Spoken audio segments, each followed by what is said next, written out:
Bonjour, je m'appelle Ariane Guérin-Brière et je suis technicienne en santé animale.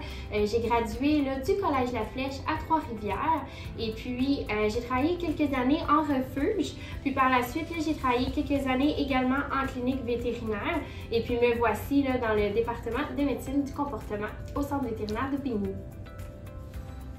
Bonjour, je m'appelle Coralie Cloutier, je suis technicienne en santé animale. J'ai gradué du Collège de la Flèche à Trois-Rivières. À la fin de mes études et suite à ma graduation, j'ai décidé de travailler quelques temps en refuge. Par la suite, je me suis développée une petite passion pour la médecine du comportement. Donc, j'ai décidé de venir travailler à Daubigny dans le service depuis son ouverture en octobre 2022. Maintenant, je vous souhaite la bienvenue dans cette capsule qui va présenter notre service de médecine du comportement. Bonjour, mon nom est Isabelle Bazin, je suis vétérinaire spécialisée en médecine du comportement ici au centre vétérinaire d'Aubigny. Pour vous parler un petit peu de mon parcours, j'ai fait mon doctorat de médecine vétérinaire de 5 ans à la faculté de médecine vétérinaire à Saint-Hyacinthe. J'ai ensuite fait un internat de 1 an dans un centre privé à Montréal et je suis par la suite revenue à Saint-Hyacinthe faire un 3 ans de spécialisation en médecine du comportement. C'est par la suite que je suis revenue à Québec, ma ville d'origine, pour débuter en fait le service de médecine du comportement ici au centre vétérinaire d'Aubigny. Qu'est-ce que ça fait au quotidien une équipe en médecine du comportement? Eh bien, en fait, mon travail s'apparente un peu à la psychiatrie en médecine humaine, par exemple. On peut utiliser le même type de médication, par exemple, avec un animal, si celui-ci a des peurs qui sont très sévères, que l'animal est très réactif ou a d'autres problématiques sévères qui nécessiteraient ce type de traitement-là. On va aussi donner des conseils pour aider les gens par rapport aux changements qu'ils peuvent faire dans leur environnement pour aider les patients et leurs propriétaires. Par exemple, est-ce que le chien pourrait être entraîné à porter la muselière panier ou est-ce qu'on devrait ajouter des barrières de bébé dans la maison pour certaines situations? Également, on donne des exercices aux propriétaires qui vont devoir les appliquer avec leur animal pour changer l'émotion de celui-ci lors des situations qui sont difficiles. Ultimement, ça va aussi aider à changer son comportement. Ce sont des exercices qui sont très simples à appliquer, mais qui peuvent être difficiles dans les situations qui sont plus problématiques. C'est pour ça qu'on va vous aider et vous guider à travers ces exercices. Finalement, selon le cas, on doit aussi discuter des possibles problématiques médicales qui influencent le comportement d'un animal. Si on a un inconfort, par exemple, mais c'est normal que ça influence notre comportement. Si on a mal quelque part, on peut avoir la mèche plus courte. C'est donc le type de choses qu'on doit exclure quand on voit nos patients et qu'on doit s'adapter finalement dans notre plan de traitement. Donc, les raisons des consultations principales chez le chien sont l'agressivité, l'anxiété de séparation, l'anxiété généralisée également aussi. On a les comportements répétitifs comme tourner après sa queue. On a les phobies et les peurs. On a également aussi l'hyperactivité, par exemple.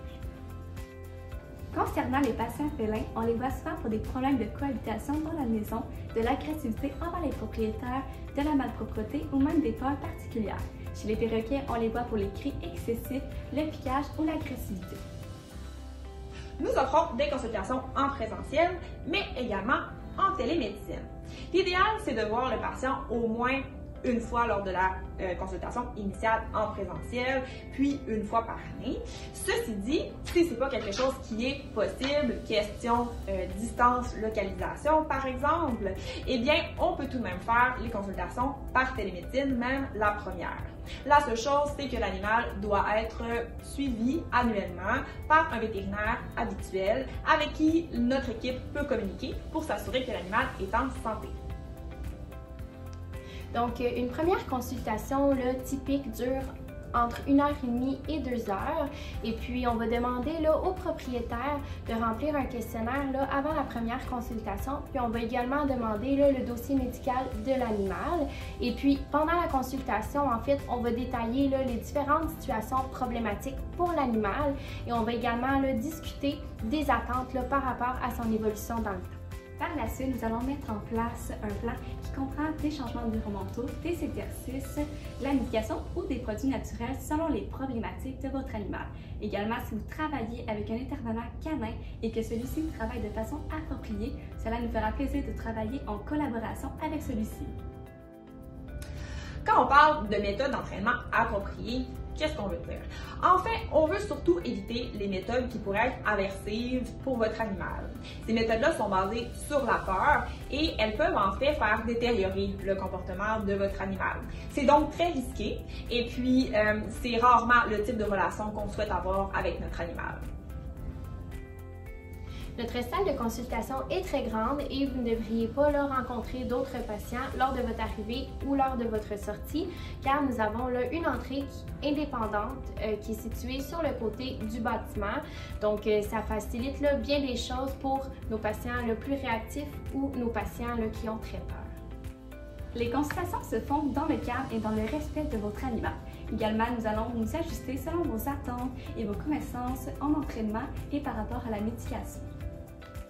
Si vous vous demandez si votre animal a besoin d'une consultation avec le service de médecine du comportement, n'hésitez pas à consulter notre page Internet, nous envoyer un petit courriel ou nous téléphoner simplement. Ça nous fera un plaisir de répondre à vos questions.